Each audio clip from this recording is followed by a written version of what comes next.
Hi, I'm Ben Smith, lead writer for VH1Classic.com, and we're talking to your favorite hard rock and heavy metal heroes about their top gear and tone secrets. You're watching That Metal Gear.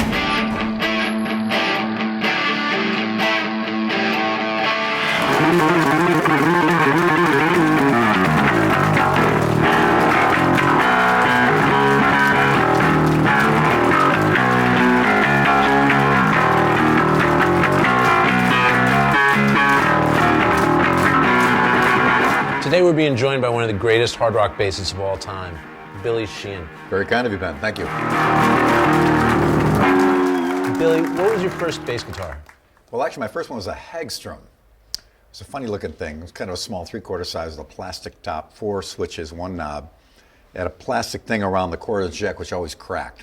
I glued it a bunch of times. I took the frets off that and tried experimenting around with it, and then eventually I don't know what happened to it. But somebody actually turned me on to a fully intact version of it that I purchased so I could have a reminder of my very first bass. What was, and that first good bass was a P bass? Yeah. My grandmother lived with us, and she said, as long as I'm alive, there'll never be an electric guitar in this house. So bass or guitar, and to her, there's no difference. So when she passed away, with the insurance money, I got my first bass. Sorry about your grandmother. No, it was a good thing, because then I got my bass. I mean, not a good thing that she died, but we have an RPM meter on her grave to see how fast she might be spinning now that there's unrelenting piles of electric instruments all over the place. What's your favorite song to play live and why? Well, that's a tough one. Well, in the Winery Dogs, we do a song called Not Hopeless, and there's a cool solo thing that when we did it, we didn't think about it at all. I just 3, 4, go, and I did this thing, but then I had to learn it later, and I still don't really know what the heck I did. Now when I play it, I play an approximation of it, but I still can't really figure out what it actually is. So, when you just fly off the handle and just do a thing, winging it, yeah. Then try to figure out later. Sometimes it's harder than you imagine. What gear are you playing these days live? I have my Yamaha signature Attitude bass. That's version 3 now. And they put a lot of great technology into it. Artificially aged wood and new neck to body joints. So it's quite a great bass. I'm using Hartke amps. I've been using them now for, almost 7 or 8 years now. They've never let me down yet. They've been rock solid. I really love them.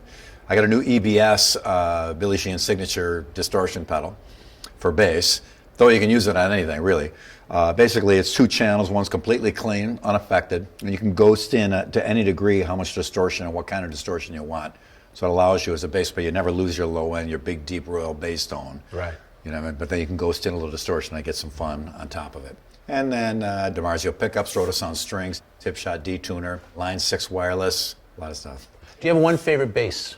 Yeah, I'd say one of the, all the Attitudes are alike. There's version 1, version 2, version 3. The one I'm playing now is a prototype for version 3, and I love that. And before I went on the road with it the llast time I went out, I took it all apart and made sure everything was working and make sure the bridge to body joint was all flush and the neck to body, I made, did the tighten up on the whole thing. Yeah. So I really made it my own, and before show I changed my own strings and I do all my own adjusting and my own fretwork other than refretting.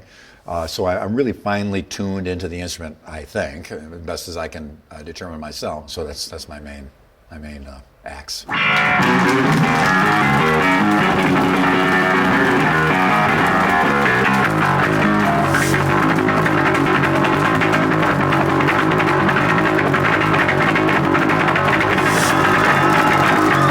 Billy, thanks so much for joining us today. Pleasure. And thank you for watching That Metal Gear.